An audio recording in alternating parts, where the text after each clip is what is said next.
Hello again, this is Ryan from Let's Roleplay. It is August 22nd, 2021. So I'm back again with another channel news. And, well, I'm not too sure that there's that much I want to talk about, but that's what I thought at first, and apparently there was a few things that I brought up before the Q&A. I'll try to make this one long video, including the Q&A.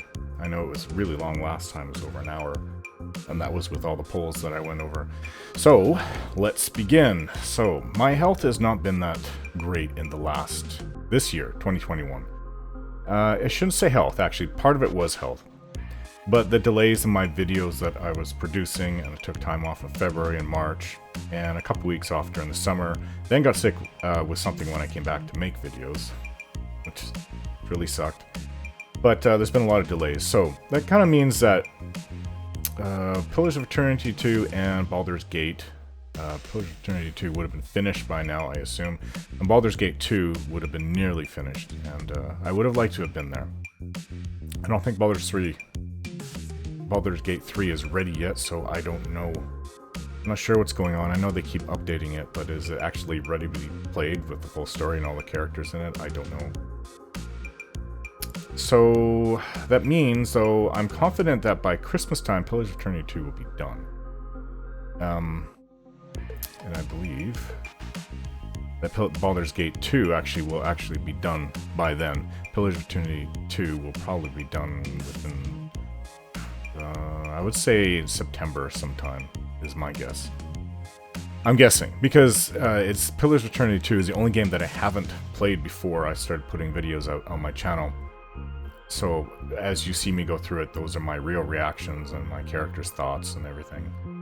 It's not pre-planned. I just, whatever I encounter, that's what I go through, and that's you actually see me react in real time to it. So I've been playing a lot of War Thunder since July. I took a few weeks off when it was still sunny, and my son and I were playing War Thunder, and of course we got out a lot more. It's been really rainy the last week, and the forecast is showing more rain, typical Vancouver weather. So I think July was the big month for the sun. We had that. When was the heat dome? That was late June. Yeah, that was fun. Over 40 degrees here. It was pretty brutal. The ACs couldn't keep up.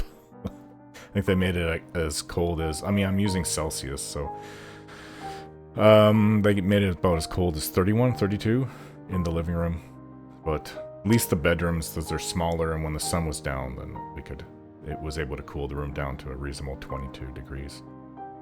But that was a bit brutal. That didn't help. I wasn't making videos during that time either, because there's nothing... We have industrial strength fans, but I can't make videos with those things going on. So I just left it for like a week as well. That didn't help with the delays of everything. But War Thunder, yeah. Combat Flight Simulators, way back, I think it was Battlehawks 1942, if anyone has heard of that game. I think it was released in like 87 or 88. It's from Lucasfilm, and that was before they renamed it LucasArts, if you know your gaming info, gaming history. It was a game that really got me into the genre. This was this is around when I had a fascination with World War II. I was around 13, 14, actually 12, 13, I think, at the time. And I would bring home history books from, actually no, 13, 14, that was grade 8 for me. So I'd bring home history books from the library of the school and read them. And when the 90s came and other combat flight sims like Star Wars X-Wing and TIE Fighter games, I got into those too. Those are my favorites, all those kind of games. After the 90s, there were a few space and flight simulator games. It kind of died off. There was the IL-2 series. IL-2 Sturmovik, from Russian company actually, as well. It was I think this was the best in its time in the early 2000s for combat flight sim. But it's pretty dated now. So 2002, 2003, 2004. I think maybe this game might have been 2006. This is like a compilation of everything they added a little bit to it. So it was like the last one, pretty much. I have a joystick as well. It was up there. That's down here. My joystick. It's been unused for about 13, 14 years. I don't use it with War Thunder. I've just gotten used to the mouse. Although I do want to try it, see if it works. Apparently you can use a joystick. Yeah, so the genre kind of died, and War Thunder is a game that I read, I believe, that some of the guys, the main team that created Gaijin Games, which is who made War Thunder, they're Russian as well, and I think that they were part of the team that was making IL-2 Stormovik games. Maddox Games was the name of the company that did this back then, and I think it's gone defunct now, but yeah, they're Russians, and the company was founded by them, and I think it's based in Hungary now. So there are a lot of things in War Thunder that remind me of IL-2 Stormovik a lot, especially when I started playing it. I didn't really know about it, I just kind of heard, didn't really think much of it. I just thought it was just some kind of World War II action-y game. Though it's not just World War II, it's pre-World War II, and all the way up into the 80s, I think, for some aircraft and ground vehicles. So, it reminds me of the old flight sims I used to play, and I really miss that kind of game. I even like playing as a tank in the game, so... And my 10-year-old son and I've been playing it, though I'm much more interested than he is in it. My nephew also, he's 16, he's level 50 in War Thunder. He's been playing for over a year. But he's been doing it for a long time. I think the maximum is 150 levels. That's all your experience from everything put into one. It's pretty much you have the game completely maxed out of everything unlocked by that point. So yeah, I think I'm gonna switch between channel news with the Q&A and the polls. So next month in September will be polls. And just as a side note, I think it was Buck that asked me earlier this year in a Q&A who my favorite good-looking women are. And I sort of fumbled with that. I forgot about my all-time favorite beautiful women, and I didn't add them to the list. And I was just thinking the last month, like, what the hell? I've totally forgot. It's not like I think about them on a daily basis, but of course everybody has their list of who they think is really attractive. So my all-time favorite, and I don't think anyone on Earth even comes close to this, is if there's an 11, she'd be it.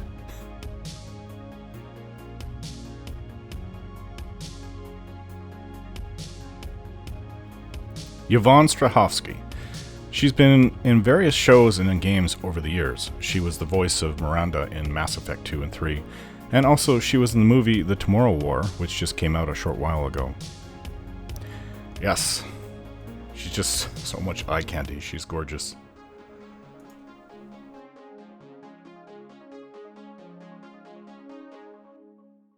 Hard to stop looking at her, at least for me. She is the most beautiful woman, I think, on the entire planet. Hands down, bar none. There you go. My top pick of all time.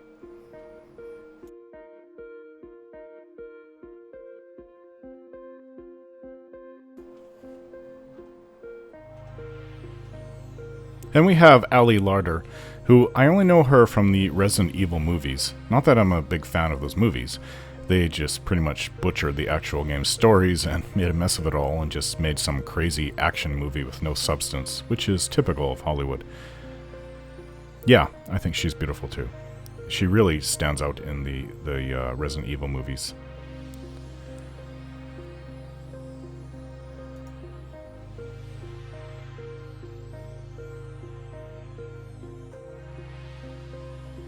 Yeah, when I chose those women from the older Q&A, I knew I'd forgotten something, and I just sort of jumped into it on the spot and answered as best I could.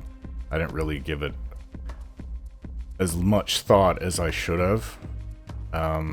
Yeah, because there's women. I mean, my top one from the last one was just pretty much almost the equal of the ones I just showed you here. So as you can see, I have a type.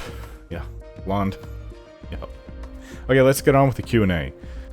So I'm not sure why this is in the order of when I first came here. Yeah, it was in this order. Top comments.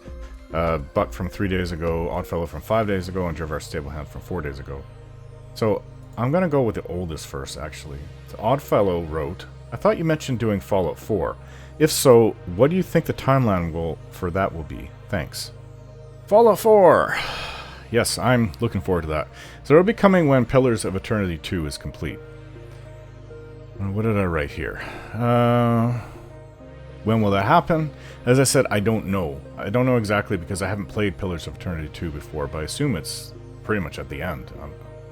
Really not many quests left for me to do. I went to one of the DLC islands, and I think that that's the last of it. And then it's just the end, very end. I don't know what that will look like. I go off, sail off to the end and do whatever needs to be done there. So same with Baldur's Gate 2. And that after it will be Baldur's Gate 3, which is still constantly being updated. I don't know how much of the game is actually in there, as I just said earlier in the video. It was released last year, and when it was released, literally half the characters weren't in there. They were still adding characters in there. And hopefully by the end of the year, this year, 2021, it will be in better shape. Although I should maybe try to do some research on how far it's gotten. So I do remember reading that the only romance that was in there was with an evil character, and the good romance character wasn't even in the game yet, which they had planned to do. So I don't know why I guess they're doing it for money, because I paid full price for that thing. And doing it for money, that's why they release them early. Man, these gaming companies, anything for money. Sometimes I don't blame them, but the game's half finished, why release it? So after, I guess maybe it's obviously they did because they felt they need to, but did they really need to? Some companies just may do that just to try to get more income. So after Oblivion, I plan to put out Skyrim in its place. There's 3 slots. Pillars of Eternity 2 turns into Fallout 4. Baldur's Gate 2 turns into Baldur's Gate 3, and I'm not going to give you a middle finger. Oblivion will turn into Skyrim. So, let's go to the next one. Jirvar Stableham wrote, do you read?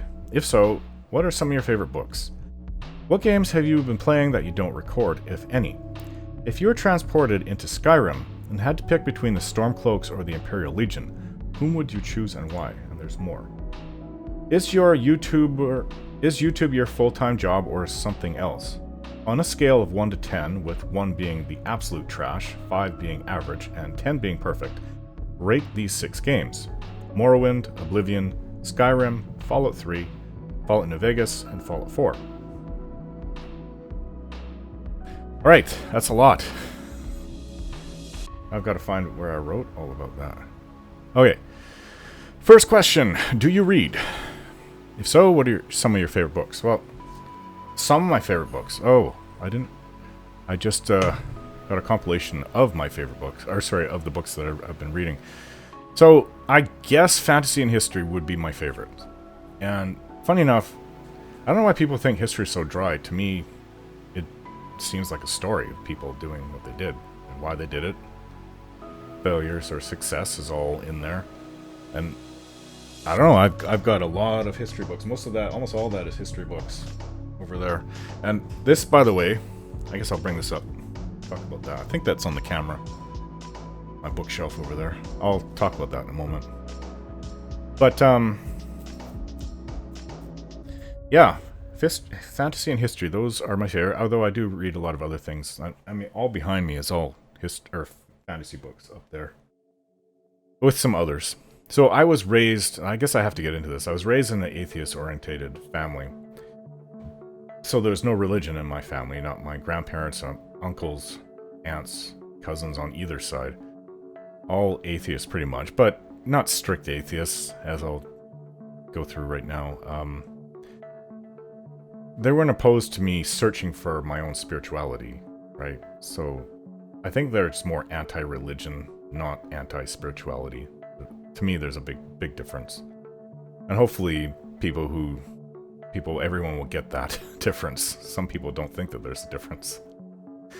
So with all the crazy things that I've been through in my life, I've had to do a lot of introspection and self-healing to become a better person, to be the person that you're seeing in the camera, in this webcam video right now. Otherwise, yeah. I don't know, I still get nervous. I'm a little bit nervous when doing this, but I was on a what do you call that? Not Skype, Zoom meeting. Oh, there's a lot of people on there. I was hella nervous. So, and more people are going to see this than that Zoom meeting video. But, you know, work in progress. I've come a long way from where I used to be. I was really shy growing up, very quiet.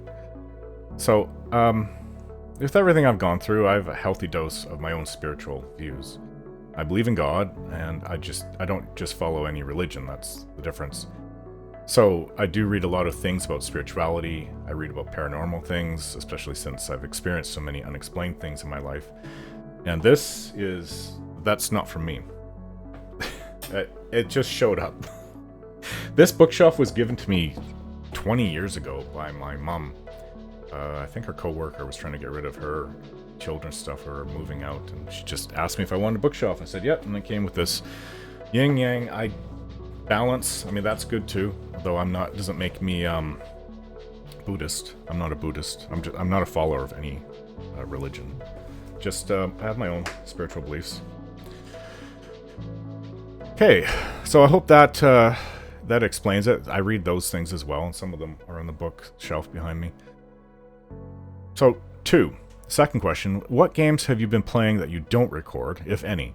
So as I've said, Cyberpunk 2077, which I actually liked. It's a little rough, but I can't believe they're still adding tons of fixes to it. It's a good game, it really is. It just, yeah, it should not have been released last December. I think it should have been released this December or early next year. Probably would have saved them a lot of grief. CD Projekt Red, yeah, the company. The guys who made The Witcher, man, and I have all the Witcher books up there as well. I'm not sure if he's writing any more books, but I really like The Witcher. It's very dark fantasy. But I really do like it. So, War Thunder as well, Cyberpunk 2077. In the last few months, like I did finish, I think, Cyberpunk in the spring. Went through it. There was a big dump of a patch in April, like 20 gigs worth. And so it was like May or June I was playing through it. So I also play strategy games such as Crusader Kings 3, used to be 2, of course, Hearts of Iron 4, and Stellaris Paradox games. Role-playing games, you all know that's what I like as well. I really like strategy, and I like flight sim type games, so space sim games as well. Those are things. Those are basically the three main genres of gaming that I like. I know you didn't ask me what genres I like, but those are the things I play. So those are the things I've been playing lately. Strategy always. It's like part of me needs this total escape into this role-playing type different world, and then the other part of me wants this left brain stuff where it's all about calculations and numbers and min-maxing as best you can, and management and fighting wars, and you know that's why Hearts of Iron 4 is not perfect, but it's the closest thing to my favorite war game, strategy war game of all time. So I also like Stellaris. All Paradox games are really good. They're always updating them with new DLCs, and I do think if you like that type of game, it's worth investing in them. I really like them. I've been just this morning I was playing Hearts of Iron 4. I really like playing as Japan. Japan is usually my favorite country because it's a bit more difficult, less resources, less industry. You gotta do more with what little you have, and their warrior spirit. So yeah, I like that very much. So I also like story type games such as The Wolf Among Us, which I actually for the first time played probably not even a month ago, and I finished it. I just couldn't stop playing it. Within like 3 days I was done. People always had said that it's one of the best that Telltale Games has made, and it was really good. I really enjoyed that.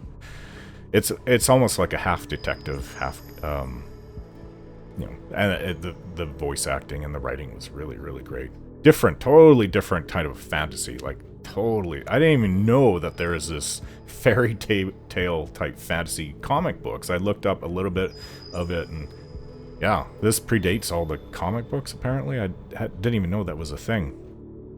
So, if you don't know anything about it, in this fairy tale world, very dark. Like, we're talking Witcher level dark, at the darkest that Witcher is. Rapes, murders, beheadings. It's not all about that, but it's in it. Sex trade. Yeah, it's beatings, stabbings, murders, killings. Yeah, it's all in there. It's dark. It's dark stuff. And they kind of take like a type of character, like the big bad wolf from the Three Little Pigs, and I guess Red Riding Hood, yeah, and made a character out of it, and it's the character you play. So he has a bad history, bad reputation, that he used to be really bad, and he's actually the sheriff. And you try to be a good guy, I guess, if you want. You don't have to be, but it's very interesting. So, but it's nice to know that Telltale Games is back, because they went under a couple years ago, as far as I know. And they're back now, and they are working on a sequel to The Wolf Among Us, which is good. I have not played through Walking Dead Season 3. I haven't touched Season 4. I played through maybe 3/4 of Season 3 and didn't like what I was doing. I wanted to restart it, and that was like 2 years ago. I haven't gotten back to it. I really hope that Walking Dead Season 4, I like those games, is completed. Like, the story of Clementine is completed, but I haven't gotten to it yet. So I'll see. Nobody tell me anything about it. So, yeah, it's so surprising Telltale Games is back. I was really disappointed when they did go under, because they don't have the rights to Walking Dead, so I don't think that we'll see any more Walking Dead games, or Game of Thrones either. I think that they've lost those. Doesn't mean that they can't reacquire it somehow. With money, lots of money. So I also like some shooter games, so long as there's a story to it, and that's why I have this book right in front of me. Another book that I read is fantasy. And good lore. The Metro games are my favorite first-person shooter games, and I played through them several times, and I'm sort of working my way through the third game, Exodus, for the second time. And I just like the atmosphere. I don't have a thing for Russian. If you actually, let's go back 10 years. I didn't think Eastern Europeans could make video games, proper video games. I guess it was my bias back then. I hadn't seen anything, and then obviously CD Projekt Red and who makes Metro games? Whoever made the Metro games, I don't remember the name of that company. That kind of changed my mind on that.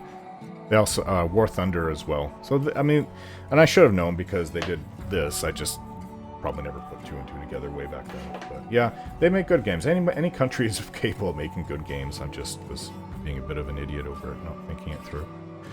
But no, I don't have a favorite for Russian games or Eastern European games. Oh, CD Projekt Red is not Russian; they're Polish. So, yeah, but the Metro games, it's not just some shooter with mutants. There's more to it. There's a lot of atmosphere to it. It's I like the lore and atmosphere. It's probably the most brutal of all the post-apocalyptic worlds. It's worse than The Walking Dead.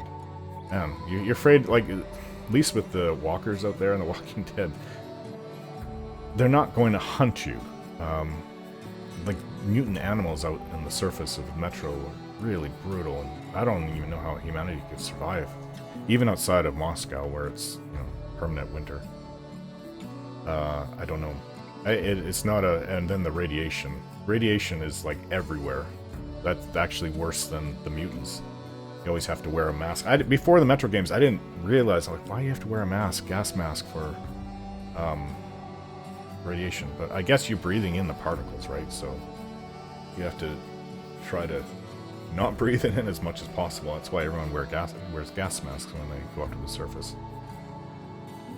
So I'd rather be in the Walking Dead post-apocalyptic world than the Metro one. It's really, really harsh.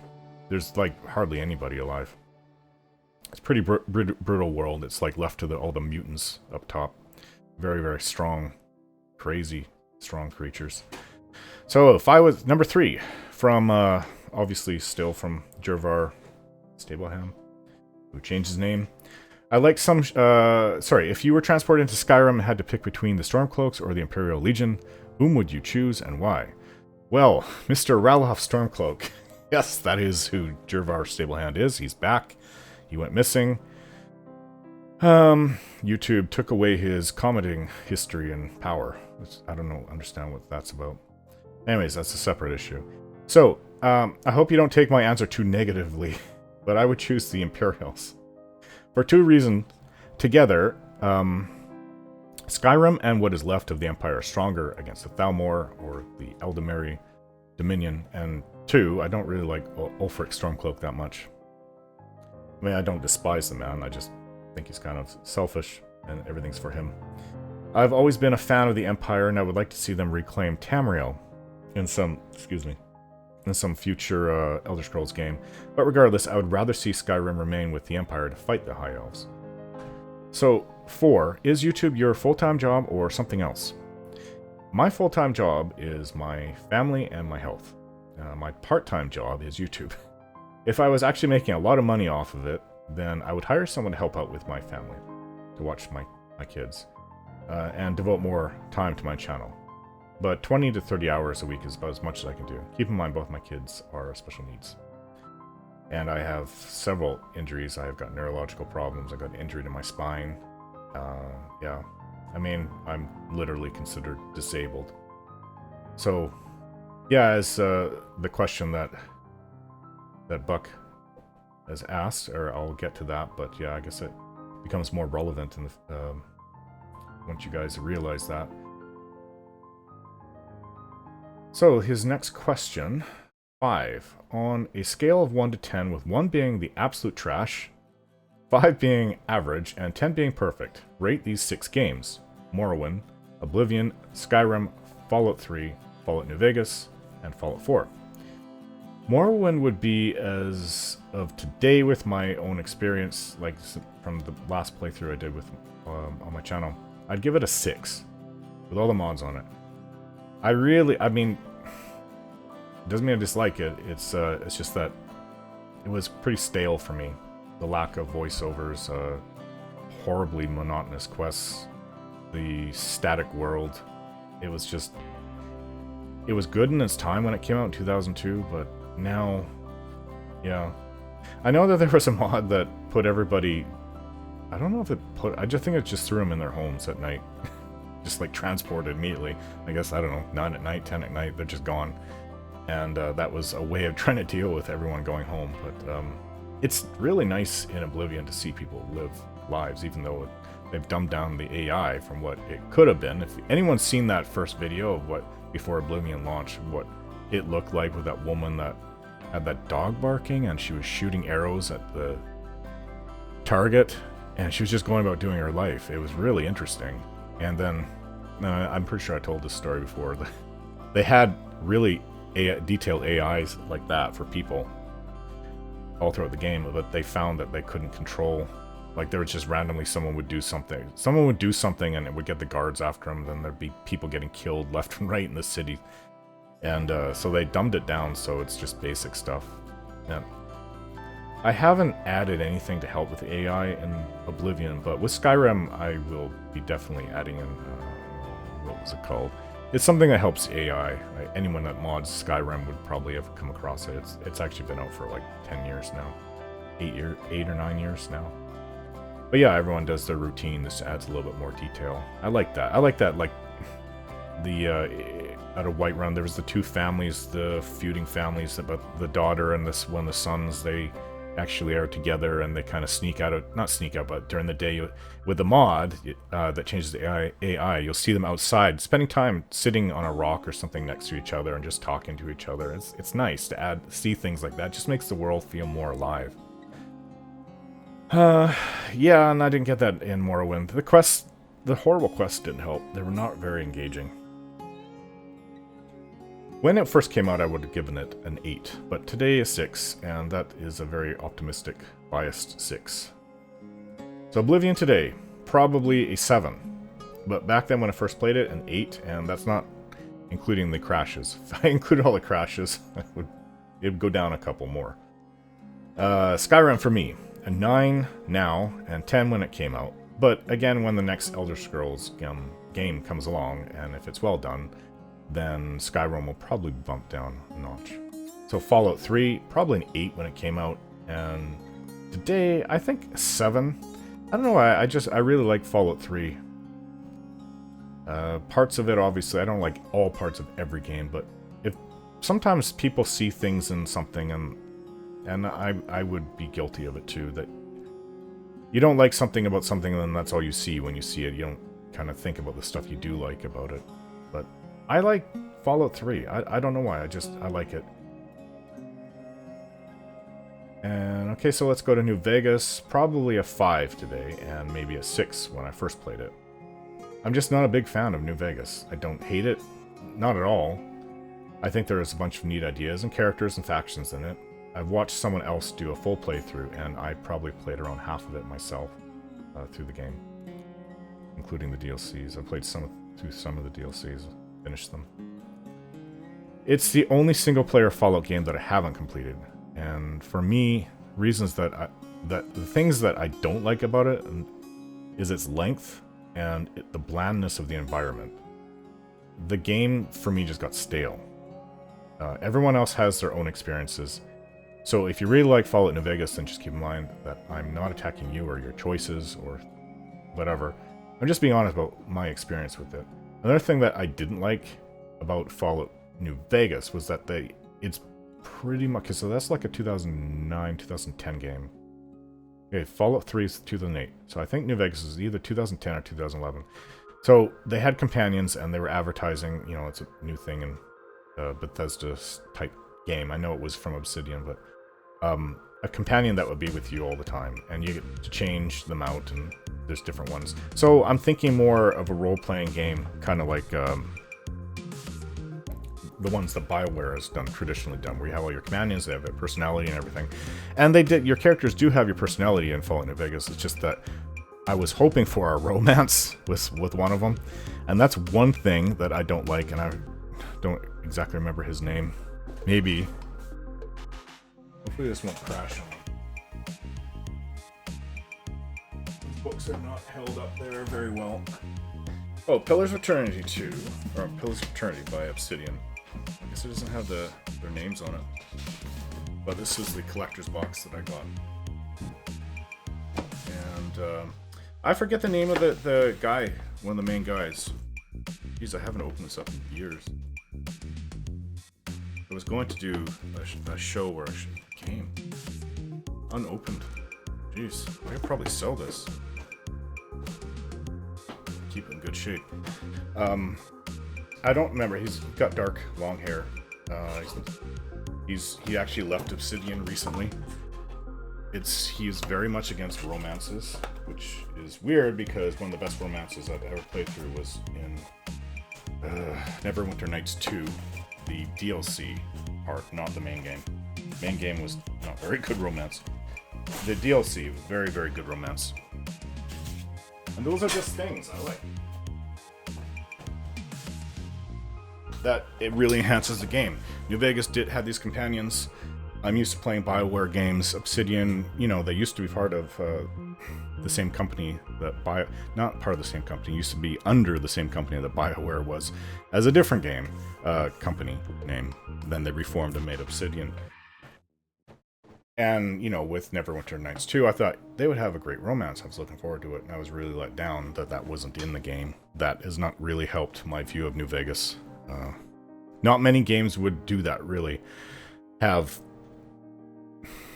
besides I mean, the Pillars of Eternity had no romance either, and I went into it knowing that. I didn't know that with Fallout New Vegas, and I always look at that. When it comes to Obsidian, I'm going to be looking in the future. They're coming out with I think it's a third-person, maybe first-person type game for Pillars of Eternity universe, and I forget the name. It's there every time I load up Pillars of Eternity 2. They're advertising Avowment, something like that. Avow. They showed a bit of environment. I don't really think they showed the characters or any action, but it's a game they're working on, and I'll look at it, and maybe they'll be really good. But the guy that was against romances, he's gone from the company, so maybe that'll open that up for me. It's something I like. It's something I like as part of RPGs. I guess when I like to get lost in my RPG, I really like to get lost. So Fallout 4, probably a 9 when it came out, and today it's still a 9 for me. And I'm going off of the modded game that I played a couple years ago. Yeah, a really great experience. So Skyrim I like slightly better than Fallout 4 for the environment. I mean, obviously it's a post-apocalyptic world. Fallout 4 is not going to be pretty. I really, really like the environment in Skyrim. And, yeah, that just really brought me in. So I also really like Fallout 4 for its characters. I have no idea why so many people don't like Fallout 4. I think it's the best of the Fallout games, personally. With my mods that I'll be adding, it will be a pretty awesome experience, so I'm looking forward to that. So, let's go to the next person. That's it for you, Jervar Stablehand. Buckle Backwoods, or Buck, wrote, Number 1, what are your top 3 Daedric artifacts? Number 2, did you get the vaccine? Totally off topic. Number 3, what is your current exercise routine? That's another off topic one. Alright, well, let's get to it then. So, top 3 Daedric artifacts.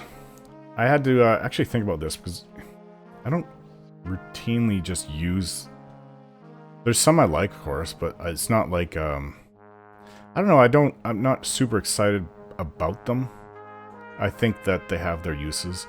I always like getting my own... Well, okay, so if it's before Skyrim, in Oblivion, I would like to get, the best weapons and armor and then just enchant them. And that would be, like, what I would use for the most part. And if it's jewelry, I would enchant that. But... So, let's answer the question. I think the Spellbreaker, the shield that Malcolm has right now, would probably be in the top 3. I like it a lot. I just wish it had Daedric armor level protection. It doesn't. It's like, is it Ebony level? It was a little under. But it gives them Spell Reflect. There's like a 10% Spell Reflect. I think there's another enchantment on it too. Or is it just 10% Spell Reflect? Or is it 20%? Jeez, I've forgotten. I haven't played the game a little bit. I'll have to look at that. Dawnbreaker from Skyrim. That's where I got that sword. It's another one that I like. I just wish it was more powerful so it could be used to the end of the game. But I do like it. It has a cool name, looks cool, and does a lot of damage to undead. It's hard to argue with it. So lastly would be the Ebony Mail, which was great on Sunil Relvain as medium armor, but since Oblivion medium armor is no longer in the game, in Skyrim, it's heavy armor. I don't know if the Ebony Mail... I don't think it's in Oblivion. I already have... I know that... Okay, it's from the same god, Boethia, Ebony Mail, and that katana. What is it called? Anyways, I already have it. There was both of them from the same god in Morrowind, but I believe it's just the sword. The sword that I gave to Vilya. That's from Boethia. So I don't think there's a way of getting Ebony Mail, and I believe I heard it's not in the game, but maybe I should look that up. So in Skyrim, it's heavy armor. It has muffle attached to it. So it can be used to help stealth around heavy armor, I guess. Other than that, you can enchant your feet, whatever shoes or whatever you're wearing with muffle. But I plan to get that at some point, along with Dawnbreaker in my Skyrim game. I don't think Dawnbreaker is in anything before Skyrim. Could be wrong. For all I know, it was in Daggerfall, or Arena. So, number 2. The one I don't want to answer. Did you get the vaccine? Nope, and I won't. Look up graphene oxide to see what's in the so-called vaccines, and how toxic that is to any living organism. Socrates said at his trial, in which he chose death, he said the unexamined life is not worth living. If you've taken the so-called vaccine, so-called, then that says a lot about you and what you're about and who you are. I will not ever take it, nor will my family, including my mother, sister, her kids, and my brother-in-law. We all know about what's in it. We've done our research. Those who think that they know what's in it and have gotten it, you have not done your research. You've just been told by the so-called experts what it is, what you need it for, and I feel sorry for you. I say this, you can look it up yourself. Start doing your own research in life. As I said, I've done a lot of examination of myself, and that also includes the world that I live in. Looking at articles from big tech companies or mainstream news is not going to tell you anything that you need to know. other than what they want you to believe. Anyone that isn't aware of that right now, especially outside of America, because it seems like Americans are more aware of what's going on, which is ironic because growing up Canadian, we always made fun of the stupid Americans, but I think it's the stupid Canadians that you have to look out for. And that probably goes for the rest of the world too. So anyone that isn't aware of that right now is living the unexamined life. It's time to wake up. Number 3, what is your current exercise routine? For those who are still watching, before making videos, we were outdoors a lot in July. I was doing exercises, something that's easier on me than, I guess I wrote that not thinking that wouldn't make sense. Yeah, I have asthma that gets a lot of any kind of, like I need to get weights, use weights. I used to when I was younger. I haven't done it in a while. I still have the build from it though. I need to get weights, and we just don't have the room. Our place is not exactly big. It's just a townhome. But since making videos again, I'm fasting a lot, keto style, or keto light. I do add in for dinner a little bit more carbs, typically, not always. But the fasting time is around 18 to 20 hours, so it's quite a lot of fasting. It's hard to do much of anything but take care of myself, my kids, make my meals, and make some videos. Getting the exercise that I need, I know it's more effective on top of the fasting. It's not an easy thing for me. But, yeah. That's what I've been doing. Anyways, I think that's it for now. So, you can afford to become a member and like my channel. And I would recommend you click the join button on the main page to see what it's all about. I have a video there, it's like 5 minutes long, and tells you what being a membership gives you and the prices and everything. And it's to support me and the channel to keep going. So we'll see you guys again, hopefully. For those who have taken the vaccine, I hope that at least you'll do your homework. And I'm sure you just think that I'm some kind of crazy person, but you haven't done your homework. So if not, just ignore everything I've done talked about the vaccines, but don't take too much offense to my statements. As again, being in the role-playing, a real big role player, you kind of you jump out of your skin into your character's head, right? You have to understand that everybody's different, everybody sees things different. But I still really mean that the unexamined life is not worth living. Don't just listen to what people tell you to think. Do your own research, do your own thinking on your own. Live for yourself. So, goodbye for now.